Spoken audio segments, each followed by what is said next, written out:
এই, এত চিৎকার কিসের? সবাই চুপচাপ বস। শোন, দুদিন বাদে সরস্বতী পুজো। বল দেখি, মা সরস্বতীকে নিয়ে দু চারটে কথা কেউ বল দেখি। কে পারবি বলতে? বল, মা সরস্বতীকে নিয়ে দু চারটে কথা বল দেখি।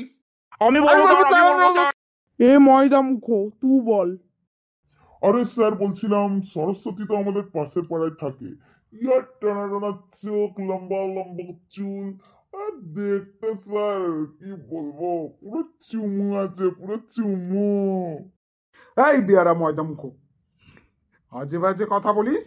আমি মা সরস্বতী নিয়ে তোকে কথা বলতে বলেছি, তোর পাশের পাড়ার সরস্বতীকে নিয়ে কথা বলতে বলিনি। হ্যাঁ কেলটু, তুই বল, মা সরস্বতীকে নিয়ে কি জানিস তুই বল। আগে স্যার বলছিলাম, সরস্বতীর 10টা হাত, 5টা চোখ। মা সরস্বতী ঘোড়ায় চেপে টকবক টকবক টকবক টকবক করে আসে আমাদের বিদ্যা দিতে। মায়ের হাতে আছে একটা বিশাল ত্রিশূল, যেই ত্রিশূল দিয়ে আমরা যদি পড়া না পারি আমাদের বুকে মা বিদ্ধ করে দেয়। এই স্যার, আর তো আমি কিছু সরস্বতী নিয়ে আর জানি না স্যার। চুপার মাথা মোটা গর্ধব হারামজাদারা, মা সরস্বতীকে নিয়ে তোদের এই ধারণা? শোন, তোদের একদিন সময় দিলাম।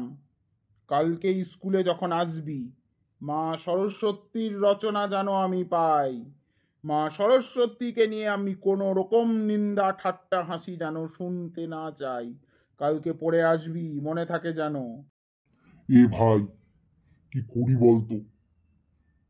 স্যার তো কালকে বললো রচনা করে আনবে। আরে আমি তো মা সরস্বতীকে নিয়ে কিছুই জানি না। আমি তো আমাদের পাড়ার সরস্বতীকে দেখতে দেখতেই ফিদা হয়ে গেছি পুরো। তো মা সরস্বতীকে নিয়ে আমি আর কি রচনা পড়বো বলতো ভাই? তুই আমাকে একটু বলতো ভাই। এ ময়দামুখ, শুন তুই আমার কাছে জানতে চাইছিস সরস্বতীর রচনা। তা মা সরস্বতী তো কোনোদিনই আমার উপর ভর করেনি। তাই সরস্বতীর কটা হাত, কটা চোখ, মা সরস্বতী কিসে চেপে নেচে নেচে আসে, আমি তো তাও জানি না রে ভাই। কি করি বল দেখি। এ ভাই কেলটু, তাহলে চল, আজ থেকেই আমরা মা সরস্বতীর ধ্যানে বসি, মা সরস্বতীর ব্রত করি।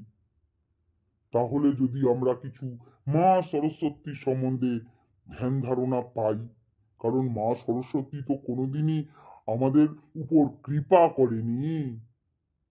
বেশ ময়দামুখো, তাই চ। আমরা কোনো গভীর জঙ্গলে গিয়ে কোনো পাহাড়ের উপর চেপে বসে ধ্যান করি, মা সরস্বতীর ধ্যান করি। ওং নমঃ মা সরস্বত্যই নমঃ, ওং নমঃ মা সরস্বত্যই নমঃ, ওং নমঃ মা সরস্বত্যই নমঃ।